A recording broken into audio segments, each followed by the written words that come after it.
Magandang umaga po sa inyong lahat. Magandang umaga sa inyong mga batang magdidebate ngayong umaga.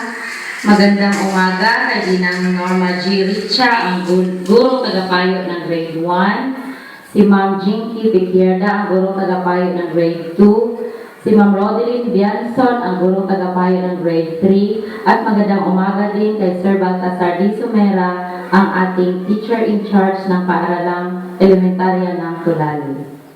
Ang issue na pag-uusapan natin ngayong umaga ay tungkol sa No Collection Policy. Ang No Collection Policy ay pinatupad ng Department of Education ng Pilipinas na nagsasaad ng pagbabawal na mangolekta ng kontribusyon mula sa mga magulang. Subalit, ito ay patuloy na nagbibigay kontrobersiya sa karamihan dahil ito ay hindi masyadong naintindihan. At higit sa lahat, bagamat may mga sang-ayon dito, maraming mga magulang pa rin ang may hangad na tumulong sa paaralan sa kadahilanang nakikita nila at naiintindihan ang mga pangangailangan ng paaralan upang umunlad ito. Ang una nating mapakinggan sa umagang ito ay mula sa grupong sang-ayon. Magandang umaga po sa inyong lahat. Kami po ang grupo na sumasang-ayon tungkol sa ipinatupad ng Department of Education ng Pilipinas na No Collection Policy para sa paaralang pang-gobyerno. Ang aming nanay ay pinangulungan ko. Ako po si Grace Bukan mula sa ika-6 na baitang ng Tulali Elementary School. Ito naman po ang aking hanay. Ako naman po si Ruel Kenyo mula sa grupong sumasang-ayon. Ako naman po si Major Pandan mula sa grupong sumasang-ayon. Ako naman po si GRP Suarez mula sa grupong sumasang-ayon. Ako naman po si Shane Kahilog mula sa grupong sumasang-ayon. At ako naman po si Chadi Blanco mula sa grupong sumasang-ayon.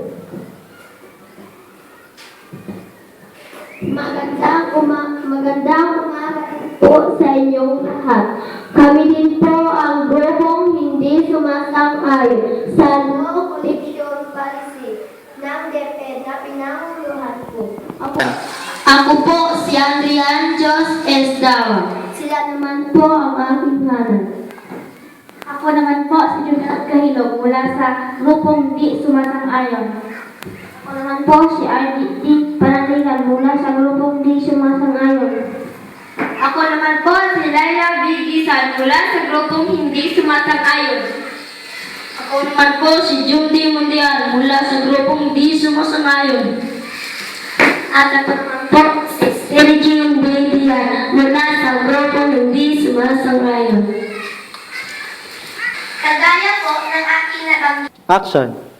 Kagaya po ng aking nabanggit kanina, sang-ayon po ako sa ipinatupad ng DepEd tungkol sa No Collection Policy dahil malaking kawawasan po ito sa gastusin ng mga pamilya katulad naming mahihirap lamang. Isang kahit, isang tuka. Hirap na nga kami sa pamumuhay. Dagdagan pa ng mga kinukulatang contribution mula sa mga paaralan. Di ba may sa Pilipinas?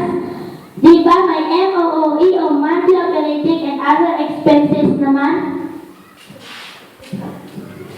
Kagaya din po ng aking nabanggit kanina, hindi po talaga ako sang-ayon dyan sa ipinatupad ng DepEd na no collection policy dahil mahirapang umunlad ang ating paaralan kung ipagpatuloy ang ganyan. Hindi makakakilos sa pagpapaunlad kung walang budget. Ang sinasabi mong MOOE ay kulang pang panggasto sa mga itinerary of travels at seminars ng mga guro. Nariyan pa ang mga sangkatutak ng mga photocopies at iba pa. Masasabi pa rin namang libre ang edukasyon dahil kakarampot lang naman ang kinokolektang kontribusyon ng paaralan.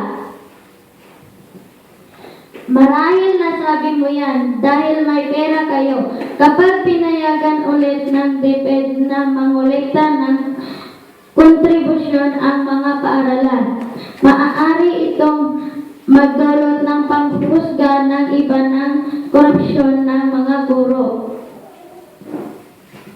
Hindi malaking halaga ng pera ang pinag-uusapan dito dahil dumadaan ito sa meeting ng ating mga magulang at pinagkakasunduan nila ang halagang naaayon sa kanilang kakayahan at malabong husgahan ng iba ng korupsyon ang mga guro dahil ang hawak ng pera ay ang napili nilang Kumu PTA Treasurer at ang mga PTA officer na rin ang nagpapatupad ng proyekto. Gipit ang pamumuhay sa Pilipinas kung walain ang koleksyon sa Pilipinas. Kung walain ang pamumuhay sa Pilipinas. Kung walain ang no collection policy, magtatagal ang hirap ng aming pamumuhay. Kaya nga, ayon sa Department of Health, planuhin ang pagpapamilya, huwag anak ng anak kung hindi kaya dahil magastos. Ang may maraming anak sa lahat ng oras o programang Pantawid Pamilya Pilipino at ngayon may IPs pa. Matibay akong sumasang-ayon sa no collection policy dahil ang ibang mga guro ay hindi pinapaiksam ang kanilang mga estudyante kung hindi nakakabayad. Ang iba naman ay hindi ma-release ang kanilang mga forms hanggang meron pang natitirang mga bayarin. Ito marahil ang dahilan ng iilang kung bakit pinili nilang tumigil na lamang sa pag-aaral dahil wala silang pambayad. Walang patutunguhan ang buhay ng isang tao kung ito ay isang irresponsable. Kung ganyang alam mo'y mga dapat kang bayaran sa tandang panahon. Ano ba naman yung pagsikapan mo naman? Ito naman ay kakarampot na halaga lamang. Higit sa lahat, ito naman ay kaunting tulong lamang para sa paaralang pinapasukan at pinagkukunan ng panghabang buhay na talino at kaalaman. Marami pang pinansya na hamon ang buhay ng tao. Kung sa maliit na halaga, hindi na niya kakayanin papano na lang kung ito ay malaking halaga na. Ang no collection policy ay isang paraan upang maramdaman natin na papaunlad na nga ang ating bayang Pilipinas. Gusto kong matamasa ito kung kaya't sumasang-ayon talaga ako dito dahil isa ito sa hadikain nating mga Pilipino. Tamasahin mo ang matiwasay na buhay kung totoong ito ay nangyayari na. Sa ngayon, sikapin mo muna makatulong sa paaralan kahit sa maliit na halaga lamang dahil hindi tayo asinso kung puro na lamang adikain pero wala naman tayong ginagawa para makatulong dito. Basta ang no collection policy na yan ay isang napakaluwagan sa aming mahihirap.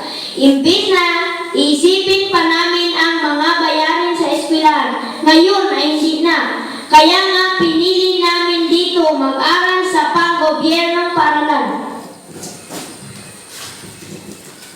Kung ang nasa isip na lang ninyo palagi ay puro matiwasayan, ngunit ayaw naman ninyong makatulong dahil ang mas gusto ninyo kayo na lang palagi ang tinutulungan, ay hindi naman yan magandang ugalian. Magaling kayong lahat. Ang bawat isa ay mayroong punto. Ngayon ating pakinggan naman ang mga sasabihin ng bawat hurado na mag-uumpisa kay Ninang Norma G. Richa. Action. Okay, magandang umaga sa lahat. lalong-lalo na sa ating mga gwapo at magagandang mga bata, matatalino, sa mga grupong sumasang-ayon at di sumasang-ayon. Ayon sa mga naririnig ko, ang bawat panig ay may kanya-kanyang balidong rason. Ang grupong sumasang-ayon at di sumasang-ayon. Ngunit, bilang public school teacher na nagtatrabaho sa pampublikong paaralan, ang masasabi ko lang ay dito sa pampublikong paaralan, lahat ay welcome dito na mag-aaral. Maging may pera man o wala, basta't interesado lang sila na mag-aaral at interesadong matuto, lahat po ay welcome dito. Lahat ng pinansyal na problema sa paaralan ay mapag-usapan at mahanapan ng paraan. Ngunit, or provided na ito ay hindi hadlang para maipagpatuloy ng bata ang kanyang pag-aaral. Yan lang po at maraming salamat. Magandang umaga ulit sa inyo. Sa grupo ng sang-ayon at di sang-ayon sa ating topiko patungkol sa no collection policy. Para sa akin, wala akong hinihilingan. Bawat isa sa inyo ay may punto.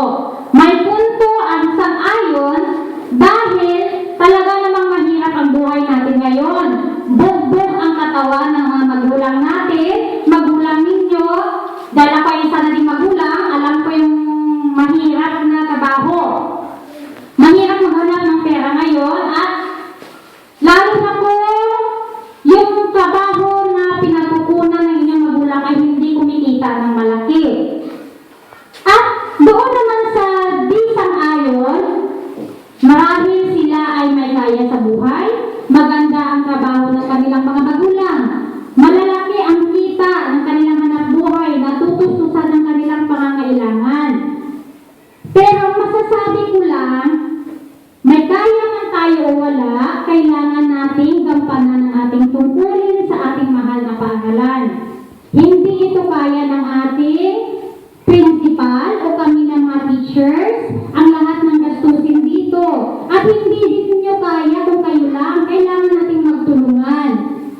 Kailangan, kahit sa konting babayarin o malaki man, pagkaisahan natin at huwag na tayo mag-isip na hindi ako magbabayad kasi wala man palang koleksyon pagkatapos. Kailangan nating gampanan ang ating tungkulin. May pera man tayo o wala, maging responsable tayo sa ating mahal na paaralan. Yun lamang at salamat. Sa muli po, magandang umaga sa inyong lahat. Binabati ko kayo sapagkat malaya ninyo at maayos ninyo na ipahayag ang inyong mga opinyon tungkol sa paksang no collection policy na ipinatupad ng DepEd. Ang sa akin lamang bilang isang guro, dapat tayo ay maghawak kamay o magtulungan upang ang ating paaralan ay maging maunlad at nang sa gayon ang ating kabataan ang makabenepisyo at nang maipataas natin at maiangat ang kalidad ng edukasyon dito sa ating lugar. Yun lang po at maraming salamat. Magandang umaga po sa inyong lahat, lalo-lalo na sa ating kasama kong jurado na si Ginang Norma Jiritsa, sa si Ma'am Chinky Piperda, ganun din si Ma'am lalong-lalo na kay Ma'am Rogelyn Dianson. Magandang umaga sa inyong lahat, lalo na sa magkabilang panig na di sang-ayon at sang-ayon. Ang pinag-uusapan dito ay no collection policy. Ayon sa DepEd Memorandum, kung pagbabasihan natin sa Reiteration of DepEd Order number 41, Series 2012, No Collection Policy, Region Memorandum number 118. Series 2015. For education to collection authorized voluntary contribution during enrollment period. And Defeat Order 54 Series 2009 on PDE collection. So napakinggan natin yung bawat panig na may pahayag ang inyong salubin sa sang-ayon o di sang-ayon. Ang masasabi ko lang sa sang-ayon at di sang-ayon, kung dito sa school dapat magtulungan. Walang ang guro, walang pinapanigan, sang-ayon ka man o di sang-ayon, nasa pagitan ang guro. Kung sa improvement ng ating school ay pinag-uusapan yan sa loob ng classroom. So nasa PDA ang tinatawag na sa contribution. Kung pagbabasihan natin sa Defeat Order, dapat natin sundin ito, no collection policy. Pero sa improvement naman ng sa school, pinag-uusapan between PTA president, officials, and teachers. So, para mapatupad natin yung quality of education na yan, so magtulungan tayo. May collection man o wala, dapat may bigay natin at may bigay namin sa inyo yung magandang edukasyon para sa lahat. Yun lang po, magandang umaga.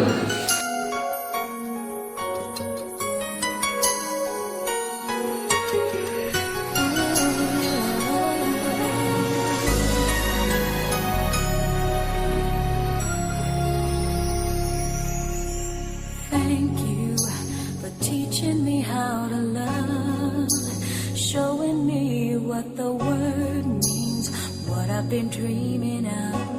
And now I know there is nothing that I could not do. Thanks to you for teaching me how to feel, showing me my emotions, letting me know what's real from what is not.